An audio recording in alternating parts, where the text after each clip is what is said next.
যুগ বলে যেন কিছু না হয়, তাই চাকাচাক রাখতে হবে। লক্ষ লক্ষ টাকা খরচ হলো, এখানকার সব হোটেল সিকিউরিটিরা বড় বড় পুলিশ অফিসাররা বুক করে নিল, কিন্তু সেই হলো কি জামতলার পথসভা। সেই জামতলার পথসভায় খোকাবাবু অনেক বড় বড় বার্তালা দিয়ে বাড়ি চলে গেল। তৃণমূলের বন্ধুদের বলবো এখানে থাকতে হবে ভাই, মমতা এ রাজ্যে থাকবে না।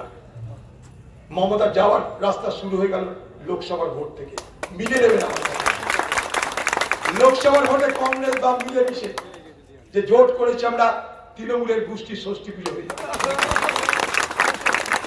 এত চুরি বরদাস্ত করছে না লোক, এত লুট, এত রাহাজানি, এত শাহজাহান, উত্তম সর্দার, শিবু হাজাদের রংবাজি মানুষ মানছে না। ভগবানের অভিশাপ, আল্লাহর গজব নেমে এসছে তৃণমূলের উপর, তৃণমূল আর বাঁচবে না। তো এখানকার যারা তৃণমূলের ছোট